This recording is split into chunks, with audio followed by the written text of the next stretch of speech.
Hello, स्वागत है आपका हमारे यूट्यूब चैनल विनर्स टुडे पर। देखिए फ्रेंड्स, आज से हम टॉप जीके एमसीक्यू सीरीज शुरू करेंगे। यह हमारी फर्स्ट क्लास है और हर क्लास में हम टॉप 30 क्वेश्चंस करेंगे। इस सीरीज़ में आपको पीवाईक्यू भी मिलेंगे और मोस्ट इम्पॉर्टेंट क्वेश्चंस करेंगे जो कि एग्ज़ाम में पूछे जा सकते हैं। इन क्वेश्चन को हम पूरी डिटेल के साथ पढ़ेंगे। तो चलिए क्लास स्टार्ट करते हैं। पहला क्वेश्चन है, ब्राह्मणों पर जजिया कर लगाने वाला दिल्ली सुल्तान कौन था? तो ब्राह्मणों पर जजिया कर लगाने वाला दिल्ली सुल्तान था फिरोज तुगलक।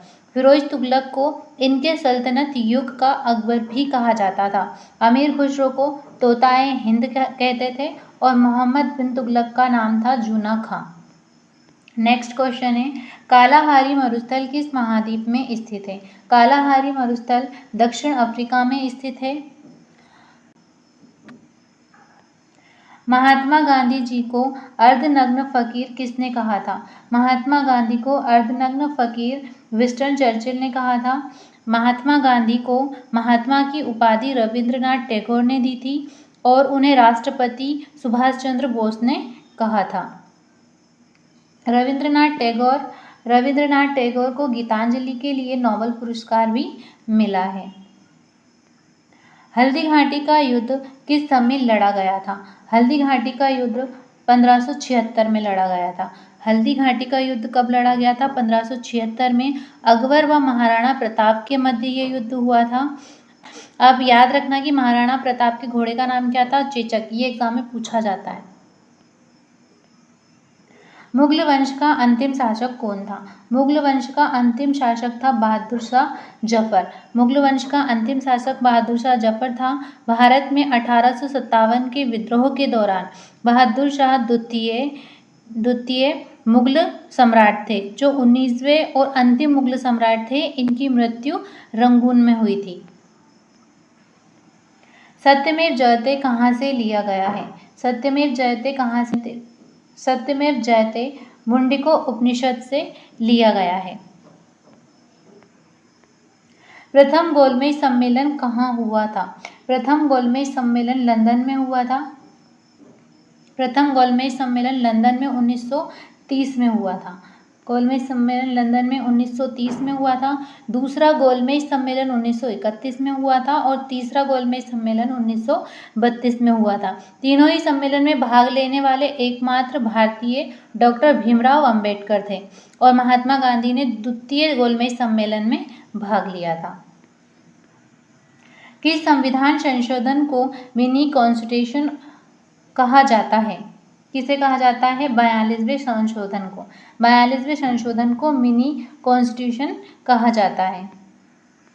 निम्नलिखित में से पूर्वी घाट की सबसे ऊंची चोटी कौन सी है?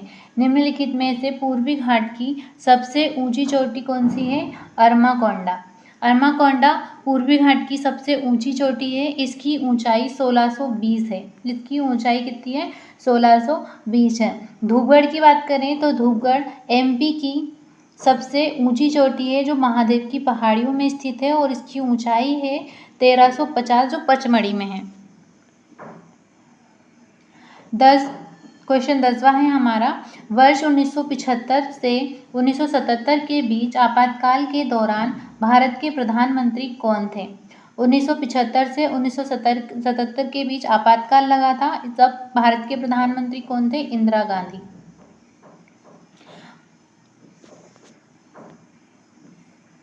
चीनी यात्री हैंगसोंग किस शासक के शासनकाल में भारत आया था? चीनी यात्री हैंगसोंग किस शासक के शासनकाल में भारत आया था? तो यह हर्षवर्धन के समय भारत आया था। हैंगसोंग एक प्रसिद्ध चीनी बौद्ध भिक्षुक था।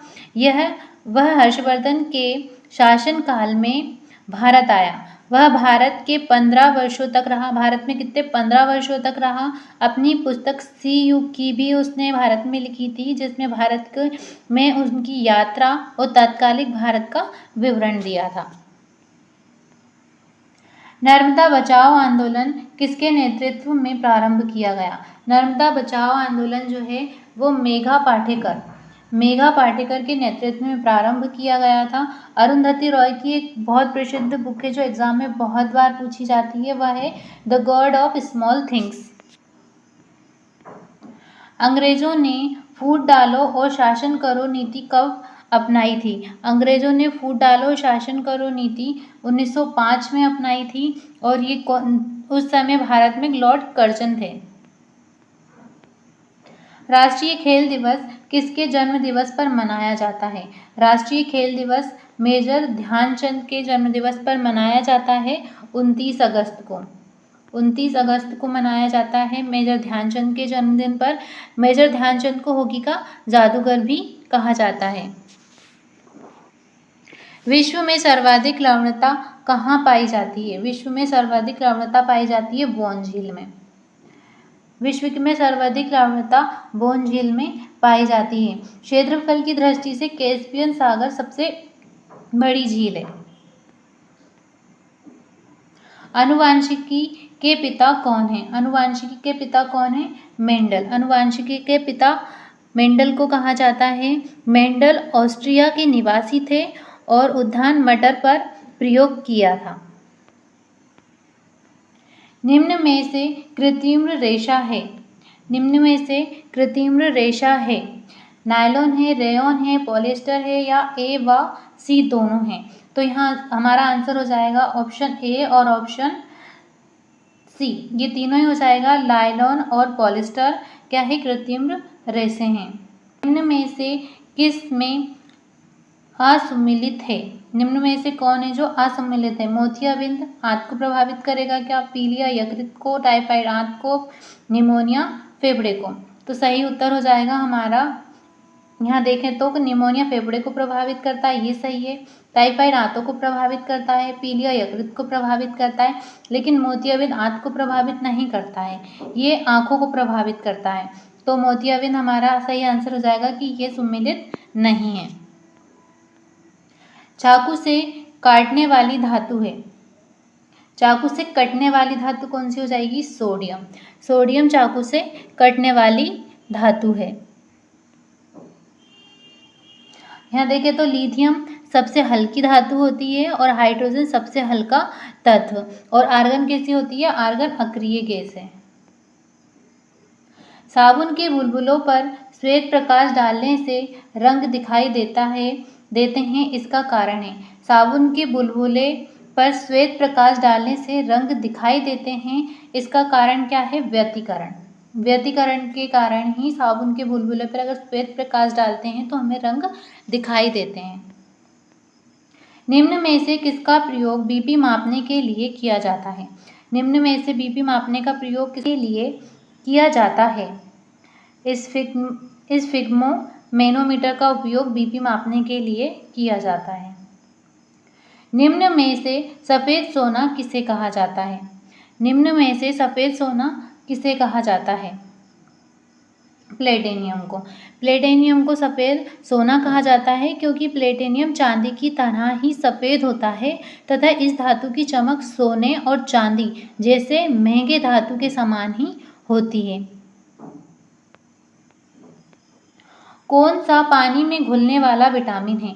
पानी में कौन सा विटामिन घुल जाएगा? Vitamin D. विटामिन बी और विटामिन सी पानी में घुलनशील विटामिन होते हैं, और विटामिन ए, विटामिन के, विटामिन ई, विटामिन डी ये वर्षा में घुलनशील विटामिन होते हैं। तो निम्न में से पानी में घुलने वाला विटामिन कौन सा हो जाएगा? Vitamin B. बिजली बल्ब में प्रयोग होने वाला फिलामेंट किसका बना होता है? बिजली बल्ब में प्रयोग होने वाला फिलामेंट बना होता है टंगस्टन का।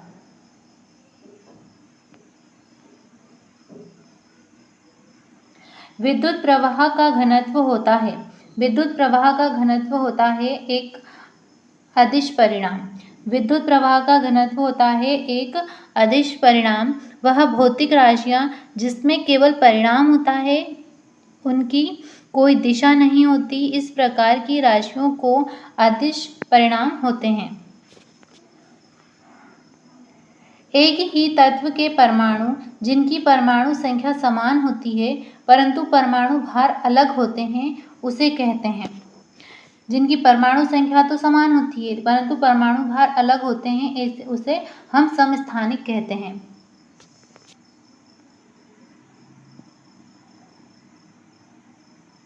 कैमरा छवि बनाने के लिए किसका उपयोग किया जाता है? कैमरा छवि बनाने के लिए किसका उपयोग किया जाता है? उत्तल लेंस का। निम्न में से कौन सी बीमारी विषाणुओं के द्वारा होने वाली बीमारी है? निम्न में से कौन सी बीमारी है जो विषाणुओं के द्वारा होती है? तो ये है पोलियो। निम्नलिखित में से सबसे जहरीली गैस कौन सी है? ये है आप आज का होमवर्क क्वेश्चंस। इसका आंसर आप कमेंट्स में ज़रूर दीजिएगा। अगर क्लास अच्छी लगी हो तो लाइक करें, शेयर करें और चैनल को सब्सक्राइब करें। Thank you.